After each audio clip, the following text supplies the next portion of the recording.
It's not just a house, it's your home. It's a symbol of pride and one of your greatest investments.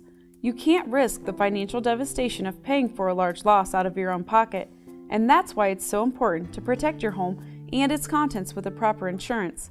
But how much insurance is enough? The amount of insurance you purchase is usually called your policy limit, or limit of coverage. It's the maximum amount your insurance company will pay for a particular loss or losses.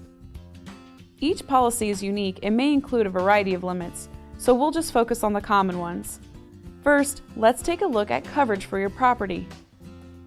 With homeowners insurance, you can purchase coverages to protect your home, your personal property, and other structures on your property. Most policies assign different limits to these, and the limits represent the total the company will pay for a loss. When deciding how much insurance is needed for their home, people often make the mistake of considering market value. Instead, you should determine how much it would cost to rebuild your home if you had a total loss. Your insurance agent can help with this. They have replacement cost estimators that calculate the reconstruction cost for your home. When it comes to coverage for other structures, personal property, and loss of use, most standard homeowners policies will provide a percentage of the coverage you have on your home, which is called Coverage A.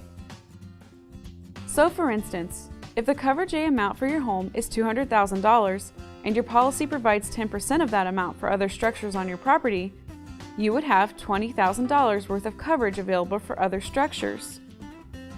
Of course, you can always purchase more coverage than what your policy provides if it's needed. This is why you'll want to go over your individual needs with your agent.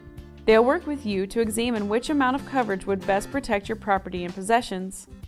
Creating a household inventory, complete with video or photos that you store online or somewhere away from your home, is an ideal tool for making sure you have a complete and accurate list of your personal property. It will also help ensure your coverage amounts are sufficient. There may be special limits within your policy that you should be aware of. For example, in the personal property section, your policy might have a $1,500 limit for theft of unscheduled jewelry. What if you inherit grandma's diamond ring and it's valued at $5,000? You'd only have protection up to $1,500 unless you had purchased higher limits after discussing your needs with your agent. Next, let's take a look at liability limits. If you are found legally responsible for harm to someone else or their property, you will have to pay for the damages you caused. Liability insurance can help with that.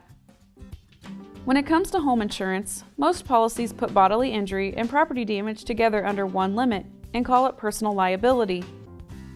This coverage pays for damages caused by you or your family members to other people or their property.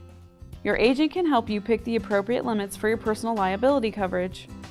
Even when we simplify it, understanding your insurance policies is easier said than done. That's where your independent agent comes in.